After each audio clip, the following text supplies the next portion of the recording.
Hello प्यारे बच्चों, स्वागत है आप सभी का एक नई वीडियो में। इस वीडियो में हम सभी क्लास 6 मैथ के अभ्यास 5 बी को कंप्लीट सॉल्व करने वाले हैं।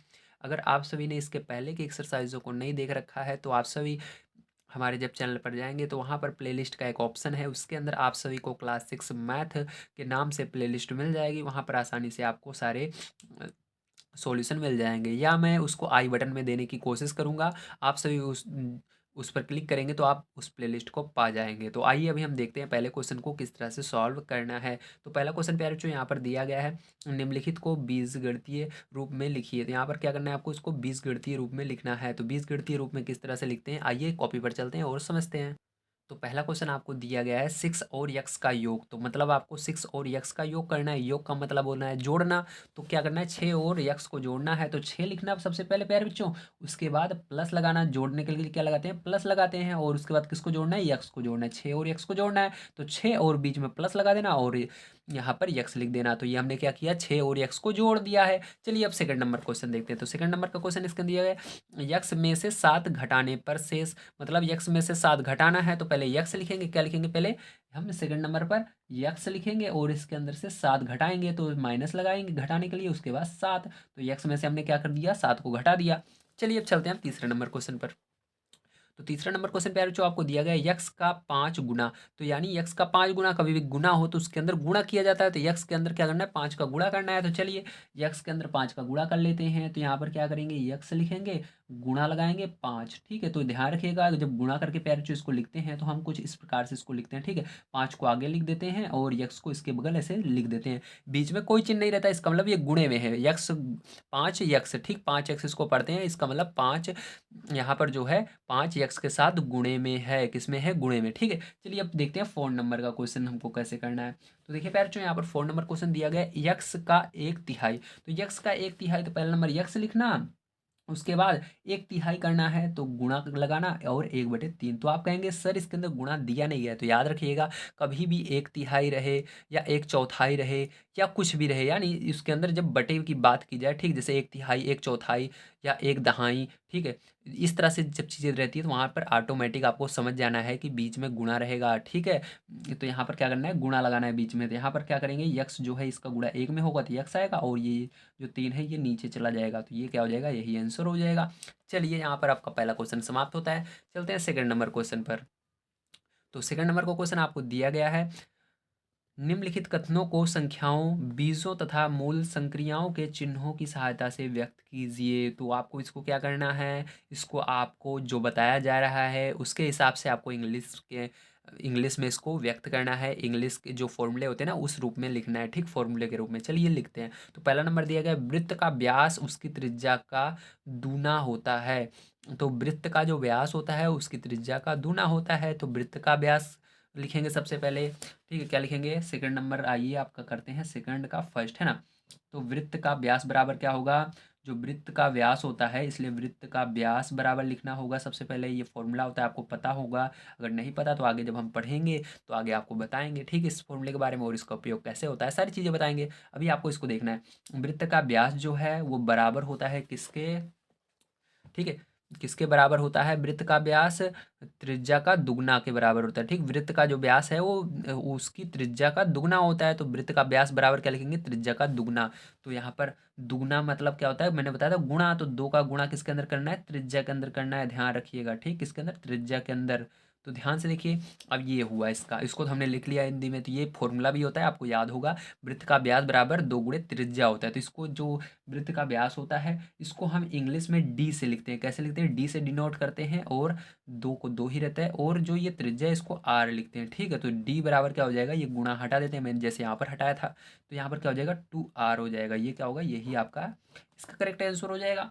चलिए इसके बाद देखते हैं सेकंड नंबर का इसका क्वेश्चन। ठीक है, तो देखिए यहाँ पर सेकंड नंबर क्वेश्चन दिया गया है, वर्ग का परिमाप। तो अब वर्ग का परिमाप उसकी एक भुजा का 4 गुना होता है। तो वर्ग का परिमाप पहले लिखना है फॉर्मूला आपको, ये भी फॉर्मूला होता है, वर्ग का परिमाप। ठीक है, फिर बराबर लगाना है, उसकी भुजा का 4 गुना होता है। तो किसका 4 गुना होता है, भुजा का। तो 4 का गुणा भुजा के अंदर करना है। ठीक है, इस तरह से। ठीक है, समझ गए आप सभी। चलिए अब देखिए यहाँ पर वर्ग का परिमाप, जो वर्ग का परिमाप होता है उसको हम यश से लिखते हैं, क्या कहते हैं इसको इंग्लिश में, यश से डिनोट करते हैं, ठीक है। और 4 को 4 ही रहता है। भुजा को हम किससे डिनोट करते हैं, यक्स से भी कर सकते हो, ए से भी कर सकते हो, लेकिन आपकी बुक में यक्स से किया गया है तो यक्स से करेंगे, ठीक है। तो यश बराबर इसका गुणा कर दीजिए तो क्या हो जाएगा, 4 यक्स, जैसे यहाँ पर हो गया था, ठीक है। तो ये हो जाएगा इसका आंसर। चलिए इसके बाद तीसरा नंबर क्वेश्चन देखते हैं। तो देखिए प्यारे, जो तीसरा नंबर क्वेश्चन दिया गया, आयत का क्षेत्रफल उसकी लंबाई तथा चौड़ाई का गुणनफल होता है। तो आयत का क्षेत्रफल बराबर लिखेंगे अब हम, ठीक। तो यहाँ पर लिखेंगे आयत का क्षेत्रफल बराबर आयत का क्षेत्रफल बराबर क्या होता है, लंबाई और चौड़ाई का गुणनफल होता है। गुणनफल यानी भी गुणा ही होता है, ध्यान रखिएगा, ठीक है। तो यहाँ पर क्या लिखेंगे, आयत का क्षेत्रफल बराबर लंबाई, ठीक है, गुणे चौड़ाई, लंबाई गुणे चौड़ाई, ठीक है, ये होगा। अब देखो, आयत का क्षेत्रफल को हम किससे डिनोट करते हैं, आयत के क्षेत्रफल को, ठीक है, हम ए से लिखते हैं, क्या लिखते हैं, ए लिखते हैं, ठीक है। इंग्लिश में ए लिखते हैं, एरिया। और लंबाई को क्या लिखते हैं, लंबाई को हम यक्स मानते हैं और इसको वाई, ठीक है। ये हो जाएगा आपका, आप इस तरह से लिखेंगे, ये आ जाएगा आपका आंसर। या आप इसका गुणा जब कर दोगे ए बराबर, तो इसको गुणा का निशान हटा भी सकते हो, तो यक्स वाई दोनों सही है, जो लिखोगा, ठीक है आपका।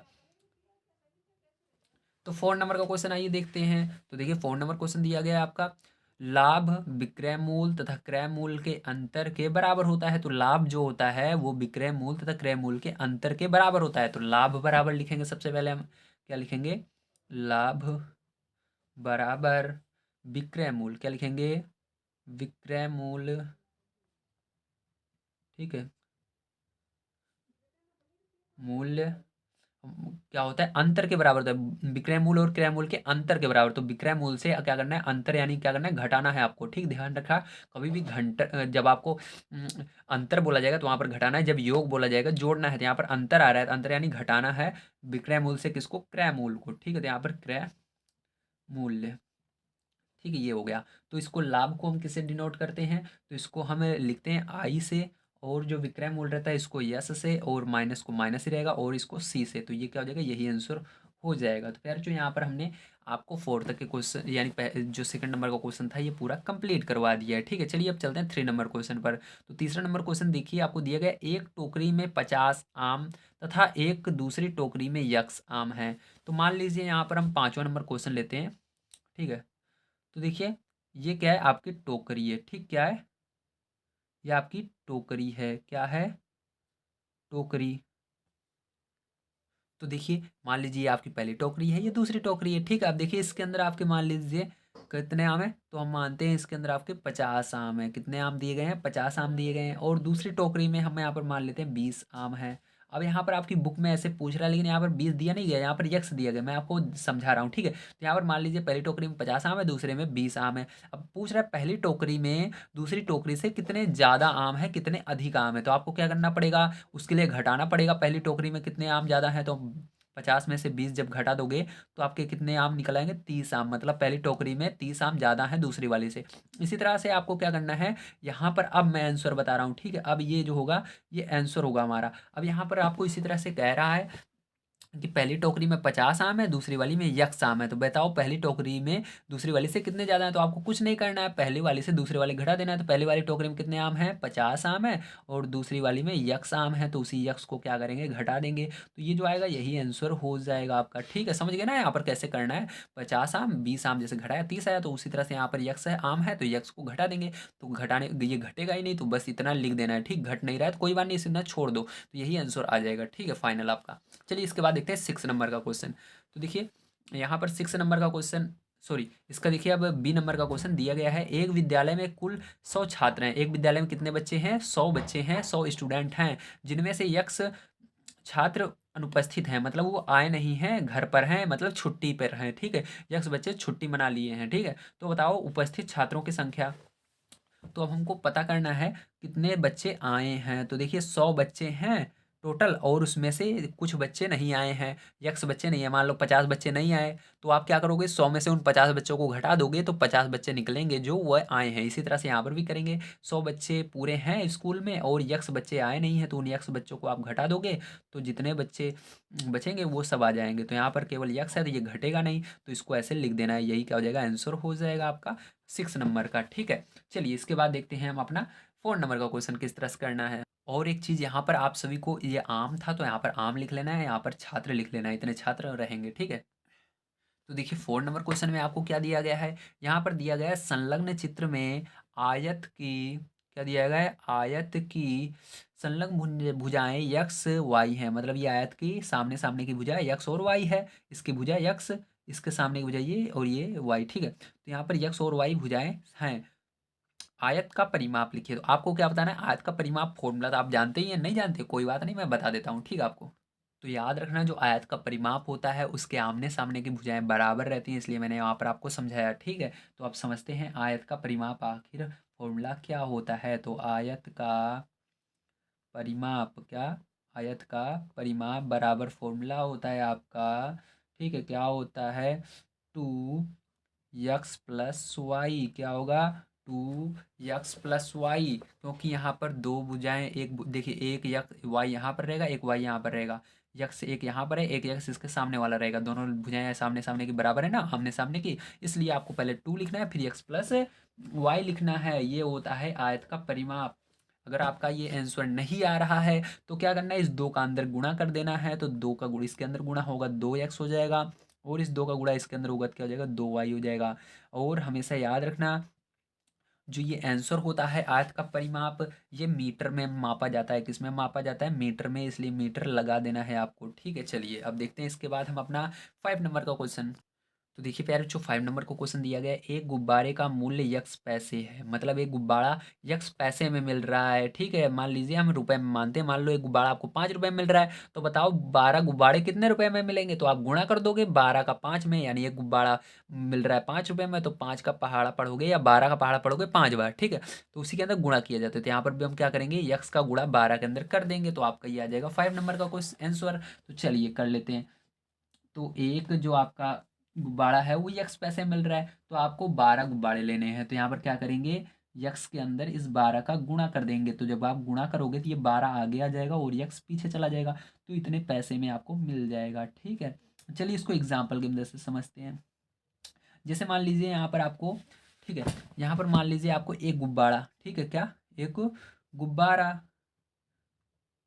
कितने रुपए में मिल रहा है गुब्बारा आपको, तो एक गुब्बारा आपको दे रहा है कोई व्यक्ति 2 रुपए में, कितने रुपए में, 2 रुपए में। ठीक है, रुपए में बता रहा हूँ, पैसे में नहीं बता रहा हूँ। ठीक है, ये रुपए में 2 रुपए में दे रहा है। अब आपको चाहिए 10 गुब्बारे, तो कितने गुब्बारे चाहिए आपको, 10 गुब्बारे चाहिए, तो वो कितने रुपए में देगा, तो आपको 2 का उसी 10 के अंदर गुणा कर देना है, तो कितने रुपए लगेंगे, 20 रुपए लगेंगे। ठीक है, बहुत आसान है, आपको 2 का पहाड़ा पढ़ना है, मतलब देखिए एक गुब्बारा आपको दे रहा है 2 रुपए में, 2 का 2, 2 दूनी 4, 2 तिहाई 6, 2 चौका 8, 2 पंचे 10, 2 छंग 12, 2 सत 14, 2 8 16, 2 9 18, 2 दाम 20, तो कितने गुब्बारे हुए, 10। तो देखिए 3 3 6, 3 त्रिका 9 और ये 10, तो 10 गुब्बारे कितने रुपए में होंगे, 20 रुपए में। इसी तरह से ये भी है, यहाँ पर बस यक्स का गुणा कर दिया गया है, क्योंकि यहाँ पर आपको रुपए दिया नहीं गया है, ठीक, केवल यक्स दिया गया है, तो यक्स रुपए होगा, तो यक्स पैसे हो जाएगा। ठीक है, तो ये वाला आंसर होगा, ये तो एग्जाम्पल में आपको समझाया था। ठीक, ये नहीं है आपका आंसर, ये वाला होगा।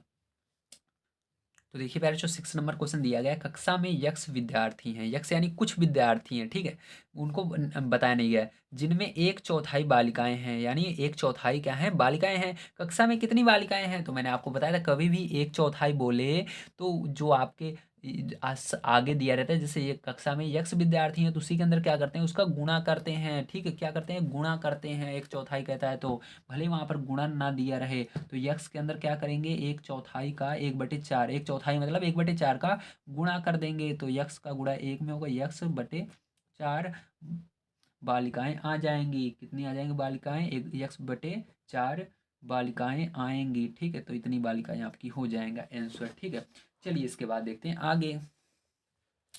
तो आगे देखिए आपका 7 नंबर क्वेश्चन दिया गया, संलग्न चित्र में एक वर्ग की भुजा ए सेमी है, वर्ग का परिमाप बताइए। तो आपको वर्ग का परिमाप बताना होगा, फॉर्मूला आपको पता होगा, नहीं पता तो मैं बता दूंगा। ठीक है, चलिए अब देखते हैं वर्ग का परिमाप।